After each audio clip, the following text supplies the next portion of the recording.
BJP चुनाव से पहले तोड़फोड़ करती है, चुनाव के बाद में तोड़फोड़ करती है। बार बार विपक्षी पार्टियां यह आरोप बीजेपी पर लगाती रहती है। लेकिन आप देखिए कि मुंबई में क्या हो रहा है, महाराष्ट्र में क्या हो रहा है। वहां पर अब शिंदे ने अपने पार्षदों को होटल के अंदर बंद कर दिया है, और वो भी 5 स्टार होटल में, ताज होटल में। ताज होटल में शिंदे ने अपने चुने हुए, जीते हुए सभी 29 पार्षदों को 5 स्टार होटल के अंदर बोरी बिस्तर पैक करके 3 दिनों के लिए बंद कर दिया है। एक भी पार्षद बाहर नहीं आएगा, एक भी पार्षद वो कमरे से नहीं निकलेगा। ताज होटल के अंदर पैक कर दिया है। आप बताइए कि जिस बीजेपी को बीएमसी चुनाव का धुरंधर बताया जा रहा है, जिस बीजेपी को यह कहा जा रहा है कि उन्होंने तो ठाकरे परिवार का दबदबा खत्म कर दिया, सब कुछ खत्म कर दिया, अब मुंबई का, महाराष्ट्र का, देश का राजा है बीजेपी, यह कहा जा रहा है, वहीं पर उन्हीं के साथी शिंदे, एकनाथ शिंदे, जो उनके साथ गठबंधन में चुनाव भी लड़े, वो अपने पार्षदों के टूटने का डर उनको इतना सता रहा है कि होटल में, 5 स्टार होटल के अंदर बंद करके आ गए हैं। ये खबरें जो हैं वो अपने आप में बीजेपी के मुंह पर एक करारा तमाचा है। अब बताइए वहां पर क्या डर है? कहीं ऐसा तो नहीं है कि उद्धव ठाकरे के लोग जो है उनके पार्षदों को उठा ले जाएंगे? क्योंकि चांस ही नहीं है, दूर दूर तक कोई चांस नहीं है कि उद्धव ठाकरे मुंबई के अंदर अपना मेयर बना पाए। अब मेयर बनाने की कंडीशन में कौन है? बीजेपी है। लेकिन आप देखिए कि पार्षदों को बंद करना पड़ रहा है। और सबसे बड़ी बात, एकनाथ शिंदे, अजीत पवार वो महाराष्ट्र सरकार की कैबिनेट मीटिंग में नहीं पहुंचे। यह कहा गया कि एकनाथ शिंदे बीमार हैं, इसलिए नहीं आ रहे हैं। 4 दिन पहले प्रचार करने के लिए घूम रहे थे, लेकिन अब बीमार हो गए हैं। कमाल की बात यह है कि जिस राज्य के अंदर सरकार बनाई, होटल की पॉलिटिक्स से सरकार बनाई, आपको याद होगा कांग्रेस और उद्धव ठाकरे की सरकार थी। विधायकों को पहले एकनाथ शिंदे वो सूरत लेकर के जाते हैं, गुजरात में, और सूरत से सीधे गुवाहाटी में, और गुवाहाटी के अंदर होटल में बैठ करके डील होती है, और फिर उसके बाद में सीएम बन करके लौटते हैं। लेकिन अब देखिए, नंबर जब बीजेपी के पक्ष में है, तब भी बीजेपी वो अपना मेयर बनाने में मुंबई के अंदर अपने साथी पार्षदों को ही तोड़ सकती है। और ये बात एकनाथ शिंदे से भली भांति और कौन जानेगा। एकनाथ शिंदे वो जानते हैं बीजेपी की रग रग को, कि बीजेपी कैसे काम करती। मैं नंबर आपको बताता हूं, और नंबर अपने आप में साफ कर देते हैं कि मसला दरअसल है क्या। बीएमसी के अंदर 227 पार्षद है, और यहां पर बीजेपी के 89 जीते हैं, वहीं शिंदे के 29 जीते हैं, और उद्धव ठाकरे के 65 जीते हैं। अब बहुमत के लिए यहां पर चाहिए, उद्धव ठाकरे और बाकी सबको छोड़ दीजिए, वहां कहीं कोई चांस ही नहीं है। 227 कुल नंबर है, इसको याद रखिए आप मोटे मोटे तौर पर। 227 कुल जो है वो बहुमत, कुल पार्षद हैं, और वहां पर बहुमत जो है वो 227 में से 114 का बहुमत है। बीजेपी 89 जीती है, एकनाथ शिंदे 29 उनके जीत करके आए हैं, और बीजेपी को बहुमत के लिए चाहिए 25। अब 25 कैसे आएंगे? 25 आ जाएंगे, एकनाथ शिंदे के 29 में से जो है वो 25 अपनी तरफ कर लिए जाएं तो आ जाएंगे, एक रात में 25 आ जाएंगे, और पूरा शिंदे का कुनबा साफ। इसीलिए शिंदे ने 5 स्टार होटल बुक करवाया, और 5 स्टार होटल को बुक करवा करके सारे पार्षदों को उसके अंदर पैक कर दिया है। कितनी निर्मम राजनीति है ना। इसीलिए कहा जाता है राजनीति में जो जितना नंगा ना हो, जो जितना गंदा ना करे, उतना कम है, उतना अच्छा है। चलिए, अब जो है सबसे बड़ी बात यह है कि जिसको धुरंधर बताया जा रहा था, वो धुरंधर कर क्या रहे हैं, जरा इसको समझ लीजिए। धुरंधर जो है वो 3 दिन के लिए अब 5 स्टार होटल में पैक हो गए हैं। बीएमसी चुनाव में बीजेपी पहले नंबर पर, दूसरे नंबर पर एकनाथ शिंदे रहा, उनका गुट रहा। तो अब जो है वो 29 पार्षद उनके जीते हैं, तो 25 अगर उधर आ गए तो उनकी सरकार बन जाएगी। लेकिन सबसे बड़ी बात यह है कि एकनाथ शिंदे वो इस बात को समझ रहे हैं कि उनके बगैर, यानी एकनाथ शिंदे के बगैर यहां पर दाल गलने वाली नहीं है बीजेपी की। पार्षद अगर यहां पर मेयर अगर अपना बनाना है मुंबई के अंदर, तो शिंदे को साथ में रखना ही रखना पड़ेगा, इसके अलावा कोई चारा नहीं है। बीजेपी जीत गई जरूर, लेकिन जीत करके भी पेंच फंसा हुआ है साहब। और ये बीजेपी की अभी भी दुखती रग है एकनाथ शिंदे। और सबसे बड़ी बात यह है कि शिंदे अभी ना केवल किंग मेकर हैं, बल्कि शिंदे ये चाहते हैं कि 2.5 साल का फॉर्मूला वो निकल करके सामने आए। अब वो सोच रहे हैं कि जैसे मैं कम सीटों के साथ में मुख्यमंत्री बन गया था और एक देवेंद्र फडणवीस को 2.5 साल बैठा करके रखा, क्योंकि तब इतना ही समय बचा था तकरीबन, और अब जो है वो सोच रहे हैं कि ऐसे ही मुंबई के अंदर मेयर भी हमारा 2.5 साल का ही होगा।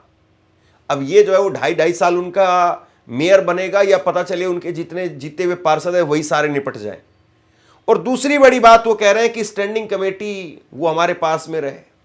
यानी अब एक तरीके से मोल भाव चल रहा है, और इस मोल भाव में शिंदे कितना जो है बीजेपी की तरफ जाएंगे, बीजेपी को कितना अपनी तरफ खींच पाएंगे, सबसे बड़ा सवाल है। और सत्ता जो अगर हासिल करनी है, बीएमसी के अंदर मेयर बनाना है, तो फिर भैया उनके बगैर तो संभव नहीं है, ये साफ हो गया है। अब सबसे बड़ी बात यह है कि शनिवार को यानी आज कैबिनेट की बैठक हुई, उस कैबिनेट की बैठक में ये साहब पहुंचते ही नहीं है।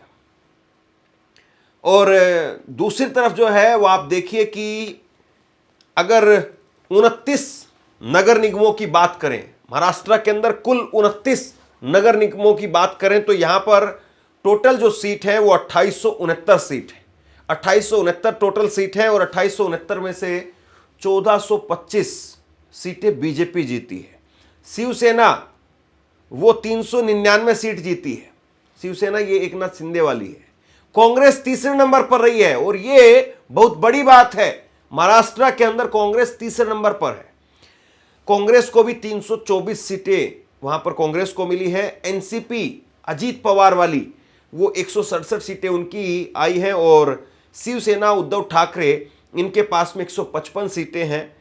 एनसीपी शरद पवार उनके पास में 36 केवल सीटें, और उसके बाद में एक तरीके से आप कहिए कि राज ठाकरे जो बाहुबली बनने की कोशिश कर रहे थे, राज ठाकरे 13 सीटों पर सिमट गए, और मुंबई में तो सिर्फ 6 सीटें आई है। ये सबसे बड़ी बात है। देखिए, बीजेपी को अब जितना मर्जी कहिए, लेकिन इनको अपने गिरबान में जो भी झांकना होगा कि भैया आप क्या कर रहे हैं। फालतू की बयानबाजी और फालतू की नोटंकी वो वोट नहीं दिलाती है, सच्चाई ये भी है। बीजेपी को 100 बार कटघरे में खड़ा करना चाहिए, किया जाना चाहिए कि कैसे तोड़फोड़ और सब कुछ हो रहा है, लेकिन 13 सीटों पर आप सिमट गए, 13 सीटों पर। और महाराष्ट्र में भी, मुंबई में जिस तरीके से खास करके कहा जाता था कि नहीं साहब एमएनएस से राज ठाकरे का दबदबा है, वहां सिर्फ 6 सीटों पर सिमट गए। वहां पर एमआईएम जो है वो 8 सीटें लेकर के आई बीएमसी के अंदर। एनसीपी उसकी 3 सीट आई है, और कांग्रेस वंचित बहुजन अघाड़ी इनके साथ में गठबंधन में लड़ी, 24 सीटें आई है उनकी। तो देखिए, कांग्रेस का तकरीबन आप कह सकते हैं कि प्रदर्शन ठीक ठाक रहा है, लेकिन जो सबसे बड़ा जो झटका लगा है वो ठाकरे परिवार को लगा है। ठाकरे परिवार का जो दबदबा था और जो निचले स्तर का चुनाव था, निचले स्तर के चुनाव में भी जिस तरीके से सफाया हुआ है, यह अपने आप में बहुत बड़ी बात है। अब देखिए, संजय राउत जो है वो इसको लेकर के कह रहे हैं कि भाई एकनाथ शिंदे अगर जयचंद नहीं बनते तो मेयर मुंबई में अभी भी ठाकरे परिवार का ही होता, ठाकरे पार्टी की तरफ से ही होता, लेकिन बीजेपी का मेयर बनने जा रहा है, ये जयचंद की वजह से बन रहा है। ठीक बात है, अजीत पवार और एकनाथ शिंदे जिस तरीके से बीजेपी के साथ में गए और जैसे दोनों पार्टियां तोड़ करके उनको दे दी गई, लेकिन कितना लंबा वक्त गुजर गया। यह बात सही है कि वहां पर शाही को लेकर के सवाल उठे, वहां पर पैसे को लेकर के सवाल उठे कि पैसा बांटा जा रहा है, वहां पर गिफ्ट को लेकर के सवाल उठे कि गिफ्ट बांटे जा रहे हैं, फिर चुनाव आयोग है साहब, और फिर उसके बाद में लाडली बहना उसके नाम पर पैसा गया, अखबार टीवी हर जगह पर उन्हीं का चर्चा, मैंने आपको एक एक करके सारी चीज़ें डिटेल में दिखाई थी, और हिंदू मुसलमान हर जगह पर, यानी पूरा जो माहौल बना दिया गया। और एक बात ये भी कही जाती है कि जो निचले स्तर के चुनाव होते हैं उसमें, नगर निगमों के जो चुनाव होते हैं उसमें आमतौर पर लोग जो है वो यही सोचते हैं कि चलो जो पार्टी सत्ता में है उसी को वोट दे देते हैं, वरना जो छोटे छोटे मुद्दे हैं उसको लेकर के कहेंगे कि हमारी तो ऊपर चल ही नहीं रही है, हमारी ऊपर चल ही नहीं रही है। तो एक टेंडेंसी होती है लोगों की। लेकिन सबसे बड़ी बात यह है कि लगभग 3 दशक से ठाकरे परिवार का जो दबदबा था मुंबई में बीएमसी में, वो भी खत्म हो गया। और इसको लेकर के आप क्या कहेंगे?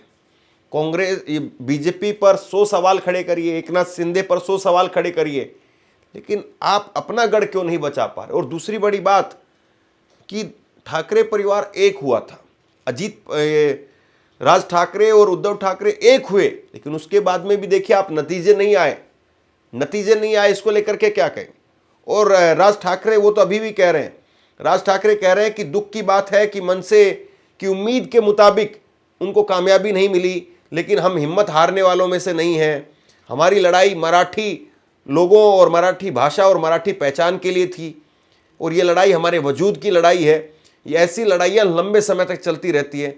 ये राज ठाकरे ने कहा है, उद्धव ठाकरे ने कहा है कि यह लड़ाई अभी ख़त्म नहीं हुई है, यह तब तक ऐसे ही लड़ाई जो जारी रहेगी जब तक मराठी व्यक्ति को वह सम्मान नहीं मिल जाता जिसका वो हकदार है। वहीं शिवसेना सांसद, यूबीटी के सांसद संजय राउत वो कह रहे हैं कि अगर एकनाथ शिंदे जयचंद नहीं बनते तो बीजेपी को मुंबई का मेयर का पद कभी नहीं मिलता। मराठी लोग शिंदे को जयचंद के रूप में याद रखेंगे। तो ये सारी बातें कही जा रही, लेकिन जो नंबर हैं वो नंबर आज बीजेपी के पक्ष में है, जो नंबर हैं वो आज उनके पक्ष में है। और कहीं ना कहीं जो है ये सबसे बड़ी बात है कि ठाकरे परिवार का दबदबा खत्म हुआ है। तो ऐसे में जो लड़ाई है, और देखिए दूसरी बड़ी बात यह है कि जो ध्रुवीकरण जिस तरीके से चल रहा है, लोकसभा चुनाव में एक तरीके से उसको बड़ा डेंट किया गया था। लोकसभा चुनाव में महाराष्ट्र में भी इंडिया गठबंधन उसको जबरदस्त तरीके से बढ़त मिली थी, लेकिन वो जो बढ़त थी उसको कैसे खो दिया है।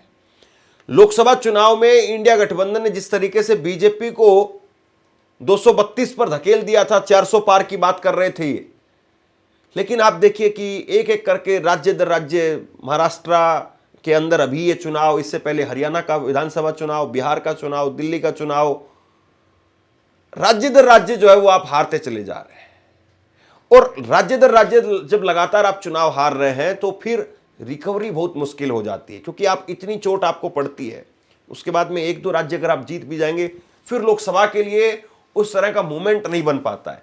कहीं से जो है वो विपक्ष के लिए अच्छी खबर नहीं आ रही है। आपसे कुछ कहना चाहता हूं, आज के वक्त में पत्रकारिता करना कितना मुश्किल काम है, लेकिन अगर ऐसे में भी कोई आपकी खबर दिखा रहा है, कोई आपके मुद्दे पर बात कर रहा है, तो आपको भी उसका साथ देना चाहिए। अगर आपको लगता है कि मेरी पत्रकारिता सही है, मैं आपके लिए आपकी खबर वो दिखा रहा हूं, तो ऐसे में आप मेरा सहयोग कीजिए। आप इस वीडियो को जब लाइक करेंगे तो लाइक के साथ में ही एक थैंक्स का बटन आपको दिखाई देगा। उस थैंक्स के बटन पर आप क्लिक कीजिए और जो भी सहयोग राशि दे सकते हैं वो दीजिए। दूसरा, आप चैनल को ज्वाइन कर सकते हैं और चैनल को ज्वाइन करके भी मुझे मदद कर सकते हैं। अब ये बात सही है कि बहुत बार आरोप लगते हैं कि भाई पैसा है, चुनाव आयोग है, सारा सिस्टम तंत्र मंत्र सब उनके पास में है, तो फिर जो है हम यानी विपक्ष के लिए स्थान कहाँ है? फिर वही सवाल खड़ा होता है कि आपके लिए अगर स्थान नहीं है या आपको लगता है कि चुनाव हाईजैक कर लिए गए हैं।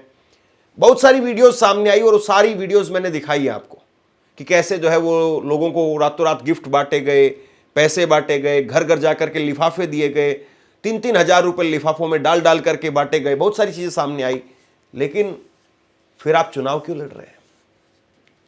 ये जो चुनाव है बीएमसी का चुनाव, ये पिछला चुनाव 2017 में हुआ था, 5 साल के बाद 2022 में होना था, नहीं हो पाया 4 साल तक, और अब हुआ 2026 में, और अब हुआ तो ये देखिए नतीजे। और बीजेपी पर बड़ा आरोप ये लगता है कि बीजेपी ने जानबूझ करके चुनाव नहीं करवाए। बीजेपी ने चुनाव जानबूझ करके इसलिए नहीं करवाए क्योंकि बीजेपी को हमेशा से डर रहा कि अभी भी ठाकरे परिवार का दबदबा है, ठाकरे परिवार का दबदबा है, या ठाकरे परिवार के साथ में सहानुभूति है। और पहले उसको लोकसभा चुनाव तक खींच करके रखा, फिर उसको लोकसभा चुनाव के बाद में और बीजेपी डर करके उसको और लंबा खींचा, और अब जब माहौल थोड़ा सा बदला जब हरियाणा, बिहार, दिल्ली ये जीती बीजेपी, तो लगा कि हाँ चलो अब करवाते हैं, और अब जो है वो रस निकल गया होगा। लेकिन ठाकरे परिवार ने कोशिश की थी एक साथ आकर के, राज ठाकरे और उद्धव ठाकरे एक साथ आकर के कोशिश की थी कि चीज़ों को बदला जाए, लेकिन चीज़ें बदल नहीं पाई। लेकिन बीजेपी पर अब भी सवाल है कि भैया जब आपके पास में सब कुछ है, आप धुरंधर हैं, ये तोड़फोड़ क्यों हो रही है? और शिंदे साहब को सामने आकर के बताना चाहिए कि आपके विधायक, आपके पार्षदों को आपको होटल में क्यों बंद करना पड़ रहा? ऐसी क्या वजह है कि आप होटल में बंद करके बैठे हुए अपने पार्षदों को? किससे जो है आपको खतरा है?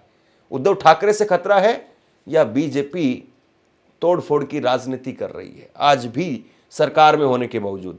देवेंद्र फडणवीस का बयान है कि ये मोदी जी के विकास की जीत है। तो मोदी जी के विकास की जीत है तो ये तोड़फोड़ की जरूरत क्यों है?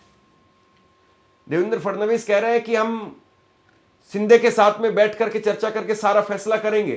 तो फिर भैया ये पॉलिटिक्स होटल से कैसे चल रही है? देश नहीं देख रहा है क्या?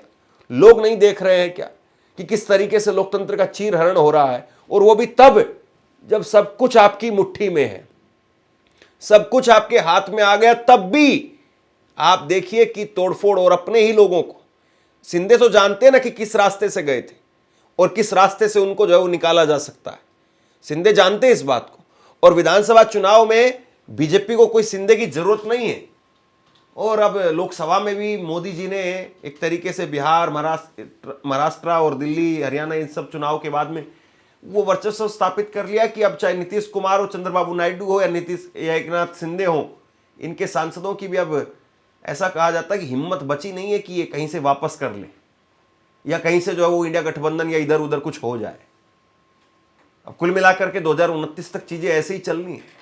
तो आप सोचिए कि किस तरीके से जो है वो चीजें बदल रही हैं। और सबसे बड़ी बात कि बीजेपी जीत के बावजूद ऐसे हारी हुई पार्टी के तरीके से काम कर रही है, तोड़फोड़ कर रही है। इससे ज्यादा शर्मनाक और क्या हो सकता है?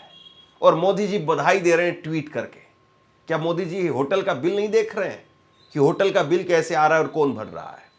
तो बहरहाल सवाल बहुत सारे हैं और सवाल यही है कि मोदी जी इस तोड़फोड़ की राजनीति को कब बंद करेंगे? ये लोकतंत्र का चीरहरण वो कब बंद होगा? कोई जीते कोई हारे, लेकिन लोकतंत्र का चीरहरण जरूर बंद होना चाहिए। शेयर कीजिए इस खबर को और आप क्या सोचते हैं नीचे कमेंट बॉक्स में लिख करके जरूर बताइए। धन्यवाद।